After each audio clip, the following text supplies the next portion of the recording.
अस्सलाम वालेकुम everyone and welcome back to ACT classes. आज की इस वीडियो में हम जानेंगे कि किस तरह से आप चैट जीपीटी को यूज़ कर सकते हैं अपनी कॉम्पिटिटिव एग्जाम्स की प्रिपरेशन के लिए।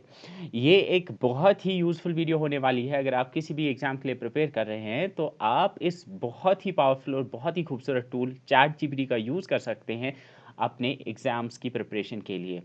अभी तक आपने देखा होगा कि आपने एक एग्ज़ाम्स की प्रिपरेशन के दौरान आपको बहुत सारी इश्यूज़ को फेस करना पड़ता है, बहुत सारी जगहों आपको गाइडेंस की ज़रूरत पड़ती है कि किस तरह से किस चीज़ को किया जाए। But I think chat GPT जो है ये एक इतना पावरफुल टूल है, ये आपके फ्रेंड की तरह, एक ट्यूटर की तरह आपकी हेल्प कर सकता है आपकी प्रिपरेशन के दौरान।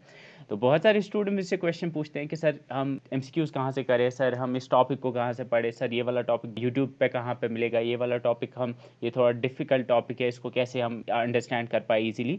तो इन सारे क्वेश्चंस के आपको इस वीडियो में आंसर्स मिलने वाले हैं। तो चैट जीपीटी के बारे में अगर आपने नहीं सुना है तो चैट जीपीटी एक लैंग्वेज मॉडल है, एक वेबसाइट है, सिंपल टर्म्स में एक वेबसाइट है जिस पे अकाउंट बनाने के लिए आप सिंपली चैट जीपीटी लिख सकते हैं या ओपन ए आई chat.openai.com लिख सकते हैं। तो जैसे आप उस पर क्लिक करेंगे तो वहाँ पे आपको एक वेबसाइट दिखेगी।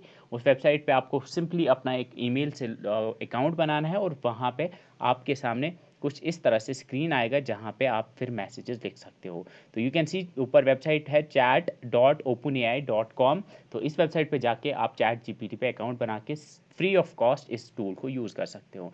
अब चैट जीपीटी जो है इसकी बहुत सारी एप्लीकेशंस है। ये क्वेश्चन आंसरिंग के लिए इस रेसिपीज़ क्रिएट कर सकते हो। इससे आप you can do many things with it. इससे आप किसी भी चीज़ के बारे में पूछ सकते हो and it will give you answers.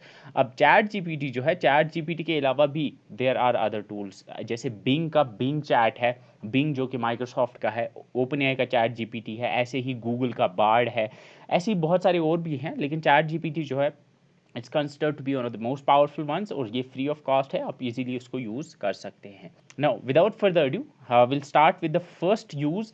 तो पहला है कॉन्सेप्ट क्लैरिफिकेशन। तो आप जब भी कोई कॉन्सेप्ट पढ़ते हैं, जब भी कोई टॉपिक पढ़ते हैं, तो उस टॉपिक के बारे में अगर टॉपिक थोड़ा कॉम्प्लेक्स होगा, थोड़ा डिफिकल्ट होगा अंडरस्टैंड करना, तो यूसी आप गूगल सर्च करते हो, किसी बुक से पढ़ते हो, किसी वीडियो से सर्च करते हो। तो वहाँ पे उसको पढ़ने के दौरान आपको कुछ क्वेश्चंस होते हैं, आपको कुछ कन्फ्यूजन उठते हैं। अब वीडियो में ट्यूटर ने कुछ पढ़ाया, आपको कुछ कन्फ्यूजन हुआ, आप कमेंट में लिखते हो। अब ज़रूरी नहीं है कि वो कमेंट में आपको फिर रिप्लाई भी करेगा, या बुक पढ़ते हो आपको कोई कन्फ्यूजन हुआ, तो कितना अच्छा होता कि अगर पढ़ते पढ़ते आपको जो भी कन्फ्यूजन्स होते आपको रियल टाइम में उन कन्फ्यूजन्स के आंसर्स मिलते। तो उसके लिए आप चैट जीपीटी को यूज़ कर सकते हो। सिंपलर टर्म्स में चैट जीपीटी को किस तरह से हम कॉन्सेप्ट की क्लैरिफिकेशन के लिए यूज़ कर सकते हैं, इससे अगर आपको फॉर एग्जांपल कोई टॉपिक पढ़ना है, से आपको जीडीपी के बारे में पढ़ना है, तो आप जीडीपी के बारे में पढ़ने के लिए आप चैट जीपीटी में जाओगे। तो चैट जीपीटी में यू कैन सी मैंने यहाँ पे लिखा है, can you explain me the concept of GDP in simple terms, and when I hit enter, यहाँ से ये मुझे वहाँ पे जीडीपी की एक्सप्लेनेशन बताएगा। अब ये तो आप गूगल से भी कर सकते हो, लेकिन द इंटरेस्टिंग पार्ट इज़ कि जैसे मुझे यहाँ पे इसने इसका आंसर दिया कि इसने पहली एग्जाम्पल से मुझे समझाने की कोशिश की कि imagine a country as a giant store where people can buy and sell things. तो अब इसको पढ़ते हुए मैं फॉर एग्जाम्पल इसको पढ़ते हुए मुझे कोई और कन्फ्यूजन होती है, से यहाँ पे लिखा हुआ है इकोनॉमिक एक्टिविटी। अब मुझे इकोनॉमिक एक्टिविटी का मतलब नहीं पता, आई कैन यहाँ पे मैं लिख सकता हूँ कि व्हाट इज़ इकोनॉमिक एक्टिविटी। तो जैसे मैं व्हाट इज़ इकोनॉमिक एक्टिविटी लिखता हूँ तो ये मुझे इकोनॉमिक एक्टिविटी की भी डेफिनेशन देता है, जिसमें मुझे ये पूरी एक्सप्लेनेशन देता है। तो कहने का मतलब है कि आपको कोई भी टॉपिक है, जो वो कितना ही कॉम्प्लेक्स क्यों ना हो, किसी भी सब्जेक्ट से क्यों ना हो, आप यहाँ पे लिख सकते हैं explain me this topic in simple terms, या आप अपनी लैंग्वेज से प्रॉम्प्ट को ऐसा बना सकते हैं कि आपके हिसाब से ये आंसर आएगा। या आप ऐसे भी लिख सकते हो कि give me the important points about GDP which are important for competitive exams in India, for SSC exams. ये भी आप लिख सकते हो, उस हिसाब से आपको ये इंपॉर्टेंट पॉइंट्स दे सकता है। और जैसे मैंने बताया, अगर आपको कोई टॉपिक डिफिकल्ट लगता है, उस टॉपिक के बारे में यू कैन सर्च, और जो जो टॉपिक को पढ़ते हुए उस टॉपिक के जब ये आंसर्स देता जाएगा, उसमें अगर आपको कोई कंफ्यूजन होती है किसी चीज़ के बारे में, you can ask.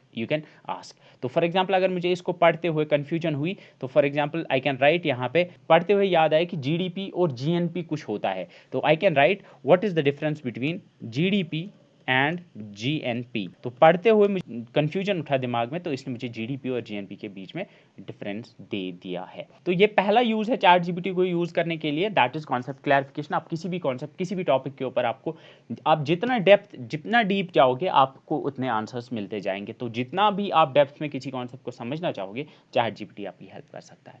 Second thing and the most important thing is practice questions. जब भी आप कोई टॉपिक पढ़ते हो तो उसके ऊपर आपको फिर क्वेश्चंस की ज़रूरत पड़ती है। तो यूजुअली आप देखते हो कि मैं यहाँ से देखूंगा, वहाँ से देखूंगा, यूट्यूब से देखूंगा, किसी बुक से देखूंगा, बट प्रैक्टिस जेकेएसएसबी या किसी भी कॉम्पिटिटिव एग्जाम्स के लिए जो प्रैक्टिस क्वेश्चंस है, आपको चैट जीपीटी प्रैक्टिस क्वेश्चंस भी दे सकता है। इसके लिए क्या करना है आपको, आप दे सकते हो prompt like generate 20 basic to intermediate MCQ practice questions on computer hardware. तो जब आप ये लिखोगे चैट जीपीटी पे, आप ये लिखोगे, तो यहाँ पे चैट जीपीटी में मैंने लिखा है 20 basic to intermediate MCQ practice questions on computer. तो जब मैं यहाँ पे कंप्यूटर हार्डवेयर पे क्लिक करता हूँ तो यू कैन सी इसने मुझे यहाँ से क्वेश्चंस दिए हैं in the form of MCQ. मैंने एमसीक्यू लिखा था तो इसने मुझे क्वेश्चंस दिए, what does CPU stand for, the computer hardware component is responsible for storing the data. तो ये सिर्फ मुझे इसके क्वेश्चंस नहीं देगा बल्कि इसके आंसर्स भी देगा। मैंने यहाँ पे, इसने मुझे सिर्फ क्वेश्चंस ही दिए हैं। अब अगर आप देखोगे इनके आंसर्स जानने के लिए मैं नेक्स्ट प्रॉम्प्ट में लिख सकता हूँ कि give me the answers to these questions, या what are the right answers to these questions. तो यू कैन सी यहाँ पे आप लिख सकते हो, you can write give me the answers. तो यू कैन सी यहाँ पे गिव मी द आंसर्स, ये मुझे सारे क्वेश्चंस के आंसर्स दे रहा है। पहले वाले का सीपीयू है, जैसे वाले का ऐसे क्वेश्चंस के आंसर्स हैं। तो यू कैन सी कि आपको अगर किसी भी टॉपिक के ऊपर अब यहाँ पे आपको एक चीज़ देखनी है कि यू कांट राइट डायरेक्टली, आप इसको बोलोगे कि give me 100 MCQs on economics for JKSSB. ये प्रॉम्प्ट सही प्रॉम्प्ट नहीं है। रीज़न है कि इसको जेकेएसएसबी का सिलेबस वो पता नहीं है, तो बेटर है कि आप इसको टॉपिक वाइज दे दो और ये साथ में लिखो कि फॉर एसएससी एग्जाम, या ये लिखो कि easy level, basic level, intermediate level, hard level. ये आप स्पेसिफाई जब क्वेरी में करोगे तो उस हिसाब से आपको क्वेश्चंस देगा। और कोशिश करनी है कि 20-30 क्वेश्चंस ही एक प्रॉम्प्ट में दो, क्योंकि इसका जो आउटपुट जनरेशन होता है हर प्रॉम्प्ट का, उसकी एक लिमिट होती है। ये 10,000 वर्ड्स जनरेट कर सकता है। तो बेटर है कि 20-20 वर्ड्स, 20-20 क्वेश्चंस करके आप इससे आंसर्स या जो क्वेश्चंस है वो जनरेट करवाओ। तो दूसरी चीज़ हो गई प्रैक्टिस क्वेश्चंस। आई होप ये चीज़ आपको समझ आ गई और इसको आप इजीली यूज़ भी कर पाओगे। Third one is vocabulary enhancement. जो भी इंग्लिश सीखना चाहते हैं, नए नए वर्ड्स सीखना चाहते हैं, उनके लिए भी आप चैट जीपीटी यूज़ कर सकते हो। फॉर एग्जाम्पल आप प्रॉम्प्ट दे सकते हो, give me a new English vocabulary word along with its definition and usage in a sentence. तो जब मैं यहाँ पे लिखता हूँ give me a new English vocabulary word, तो ये मुझे रैंडमली कोई एक वर्ड दे देगा। फॉर एग्जाम्पल इसने मुझे वर्ड यहाँ पे दिया है सेरेंडिपिटी।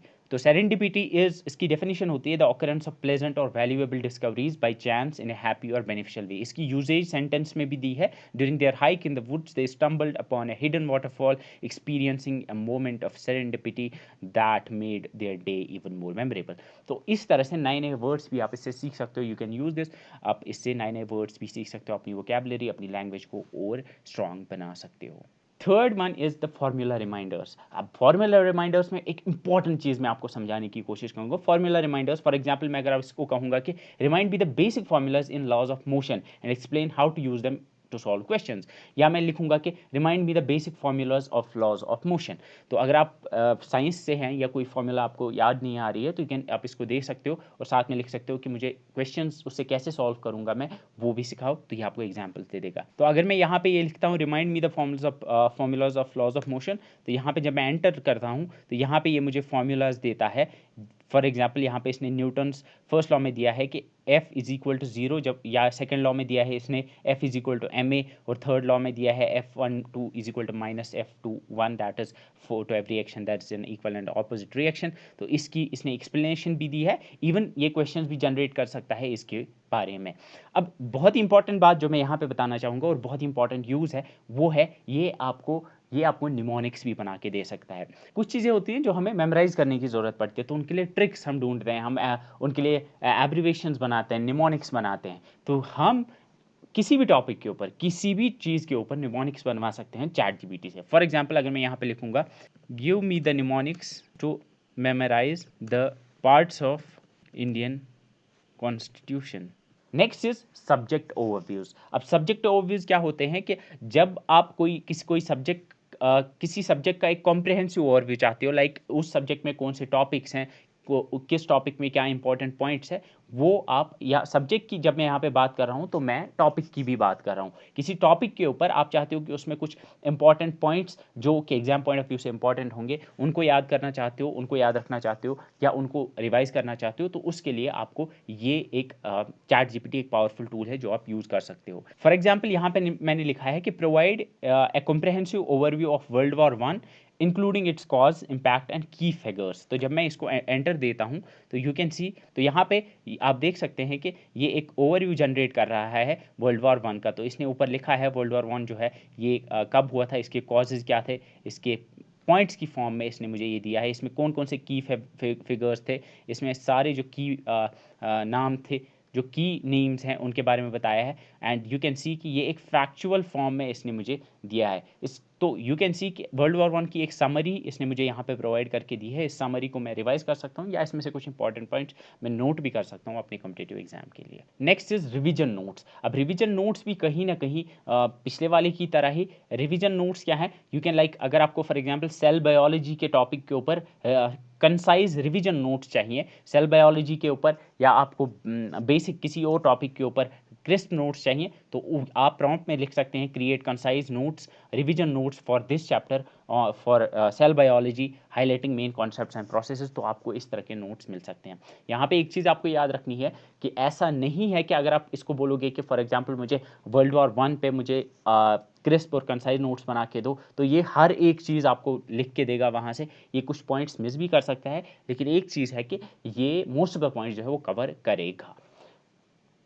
इसके बाद वन मोर थिंग इज, आप टाइम मैनेजमेंट टिप्स भी इससे लिख सकते हो। आप इसको लिख सकते हो कि offer me some tips on how to effectively manage time during a 2 hour competitive exam. तो ये इस प्रॉम्प्ट से आपको ये कुछ टिप्स दे सकता है कि आप किस तरह से अपने टाइम को मैनेज कर सकते हो। इवन अगर आप फॉर एग्जाम्पल अपनी लाइफ में एक टाइम टेबल चाहते हो, तो आप इसको डिटेल देख सकते हो कि मुझे इतने सारे टॉपिक्स पढ़ने हैं, मुझे इतने सारे सब्जेक्ट्स पढ़ने होते हैं दिन के, तो मुझे ये काम होता है दिन में, तो मुझे एक टाइम टेबल बना के दो। तो ये आपको एक टाइम टेबल भी बना सकता है जिससे आप इफेक्टिवली जो है अपना टाइम यूटिलाइज कर सकते हो। Next is important one, that is current affair updates. अब यहाँ पे करंट अफेयर जो है शायद चैट जीपीटी में ना चले, क्योंकि चैट जीपीटी जो है, चैट जीपीटी 3.5 में आप 2021 के बाद के इवेंट्स के बारे में इसको नहीं पता है, लेकिन there is another tool called as Bing chat.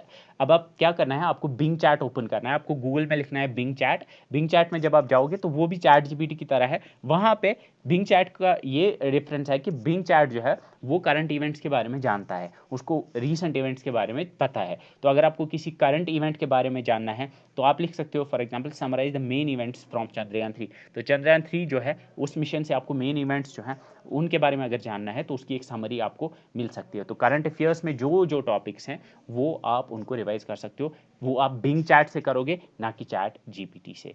उसके बाद आप मॉक इंटरव्यूज़ भी कर सकते हो इससे। तो आप फॉर एग्जाम्पल आप इसमें वॉइस तो नहीं होगा, बट ये आपको क्वेश्चंस देगा टेक्स्ट की फॉर्म में। For example you can right simulate A mock interview for a job in which I discuss my strengths and experiences. तो एक मॉक इंटरव्यू भी आप इससे करवा सकते हो। इसके अलावा जो मेंस के लिए लिख रहे हैं, जो जेके पीएससी या सिविल सर्विस के एग्जाम्स के लिए प्रिपेयर कर रहे हैं, तो आप ऐसे राइटिंग में भी इसको यूज़ कर सकते हैं। तो आप ऐसे देख सकते हैं प्रॉम्प्ट कि provide me an outline and की points for an essay on the impact of climate change. या किसी भी टॉपिक के ऊपर अगर आपको एक ऐसे चाहिए, उस के ऊपर आप ऐसे जो है चैट जीपीटी से लिख सकते हैं। तो जब आप प्रैक्टिस करते हैं क्वेश्चंस की, तो आप इससे पहले तो खुद लिखें, फिर इससे लिखवाएं, फिर उसको कंपेयर करें। उससे आपको मे भी कुछ जो है कुछ पॉइंट्स के बारे में पता चले, या थोड़ा बहुत स्ट्रक्चर जो है अपने क्वेश्चन को किस तरह से करना है उसके बारे में पता चले।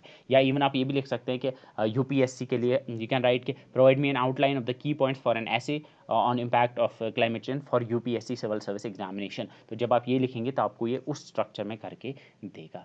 तो आई होप कि ये वाली वीडियो आपके लिए हेल्पफुल रही होगी। अगर आपको ये वीडियो अच्छी लगी तो इसको लाइक कीजिए, चैनल को सब्सक्राइब कीजिए, एंड इस वीडियो को शेयर कीजिए अपने फ्रेंड्स के साथ जो भी डिफरेंट कॉम्पिटिटिव एग्जाम्स के लिए पढ़ रहे हैं।